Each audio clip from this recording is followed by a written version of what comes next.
শীতকাল মানেই হলো পিকনিক।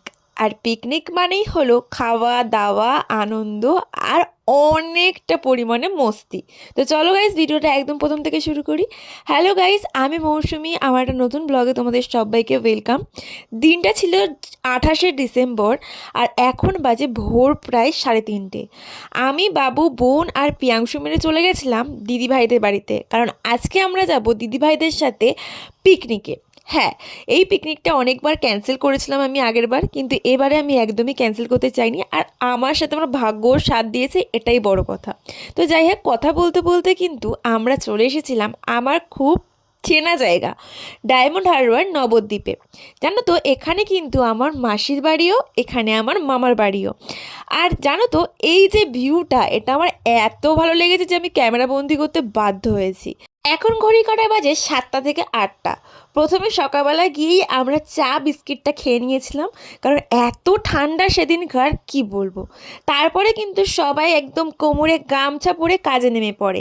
কেউ এখানে আলু কাটছিল, কেউ এখানে চা বানাচ্ছিল, কেউ তরকারি বানাচ্ছিল, আবার কেউ লুচির যে ময়দা মাখে সেটা মাখছিল, আবার কেউ লেচিগুলোকে গোল গোল করছিল। হ্যাঁ, পিকনিক মানে হলো এটাই।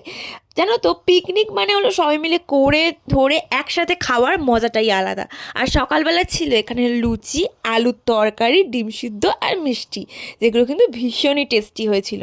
তারপরে আমি একটু চারপাশটা ঘুরে দেখছিলাম, আর এখানে কিন্তু যত বেলা বেড়েছিল অনেক ট্যুরিস্ট স্পট, মানে ট্যুরিস্ট এসেছিল আর কি।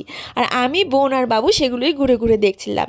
তারপরে এসেই আমি আর দাদা ভাই, মানে আমার নন্দাই, দুজন মিলে সেই তো স্যাটা ভাঙা একদম ডান্স করেছি, ভাঙাচোরা লেভেলের। তো যাই হোক, তারপরে আমরা ডান্স করে আমরা অনেক অনেক ভিডিওস ফটোস ক্লিক করেছি। দেন আমরা স্টার্টার্স খেয়েছিলাম। এখানে ছিল চিকেন পকোড়া আর ছিল ফ্রেঞ্চ ফ্রাই, যেগুলো ভীষণ টেস্টি ছিল। তারপর অনেকটা টাইম পর এত সুন্দর একটা সানসেট দেখেছি, আর ভিডিও করবো না তো হতেই পারে না। এবার চলে আসি লাঞ্চে। লাঞ্চে ছিল ভাত, মাছের ঝাল। এটা কি মাছ ছিল আমার জানা নেই, রুই মাছ না কাতলা মাছ, যাই হোক। তারপরে ছিল আমার একদম ফেভারেট, কি বলো তো, হ্যাঁ হ্যাঁ, মাটন। একদম ফেভারিট মাটন স্যালাড। লাস্টে ছিল চাটনি, পাঁপড় আর মিষ্টি। বেশ ভুড়ি ভোজটা তাড়াতাড়ি করেই আমরা কিন্তু আবার এই এই সুন্দর একটা ভিউ এনজয় করছিলাম।